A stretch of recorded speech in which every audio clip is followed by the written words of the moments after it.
Dina Kay is my name. My daughter's name is Alina. We've been here in Newport Beach for the last 5 weeks now, so this is our 6th week. Coming to the end of the journey. I'm pretty excited.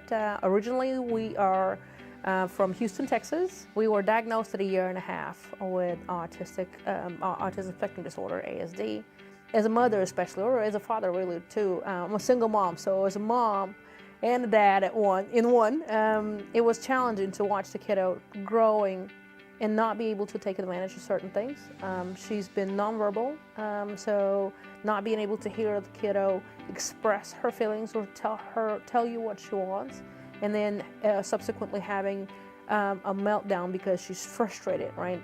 It was actually one of our speech therapists that said, "Hey, have you ever heard of this thing called MeRT?" I was like, "I have no idea what you're talking about." She's like, "Well, I mean, you've researched everything.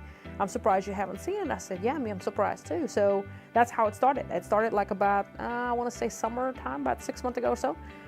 I said, if I was to describe it in a couple sentences, I said, I would say, one, it's like she's a whole different kid. Like all of a sudden, the light bulb just came on. There for a while, I couldn't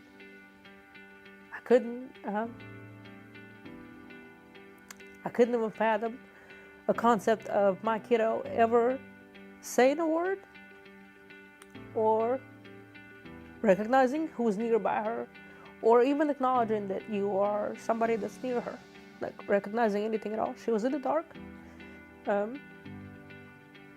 We started a lot of treatments. Like I said, we've tried a couple other things like stem cells and things like that. But this one, it's almost like you get immediate effects. We started the first week, and after the first week, all of a sudden, like the child almost, it's like she was asleep, now she's awake.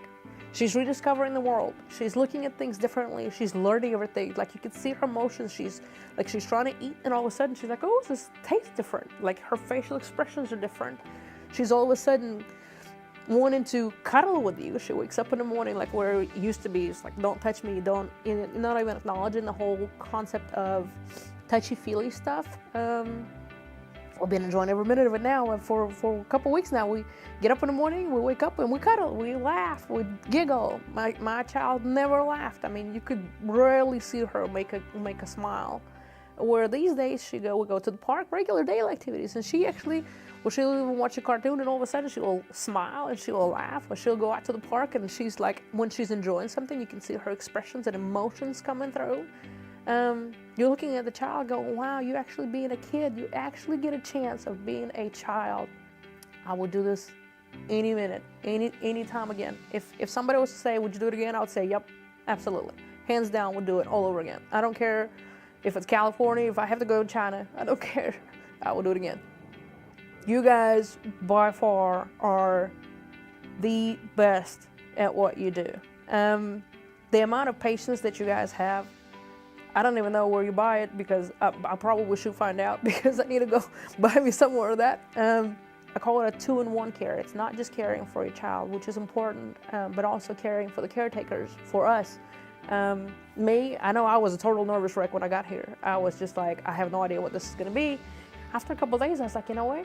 It feels like home. I feel comfortable. I can share some of the challenges. Like they're very in tune with, okay, how's it going? How did we do yesterday? How did we start this morning? How did we end the day? Or are we cranky? Or we may be a little overactive or whatever, right? So all those little things, it just gives you the comfort level of, okay, these guys been there, done that, number one, so it helps. They're here to support, and they're here every bit of the way. So if you ask me, would I recommend it to anybody? Absolutely, absolutely. If there's a chance, you should try. Anybody should try. No cure doesn't matter.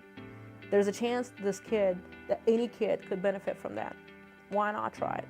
Even if there's challenges around, folks will tell you like, what about insurance? What about the cost? I'm like, if somebody gave you $1 million today, $10 million today, and you wake up in the morning and your kid is still nonverbal and you're still not getting the advantage of having a hug or hearing your kid say, "Mama," would you give your $10 million up? I would. Why? Because it will make her life better tomorrow. If that's all I can do, that's the best I can do, that's what I'm gonna do. So would I recommend? Absolutely.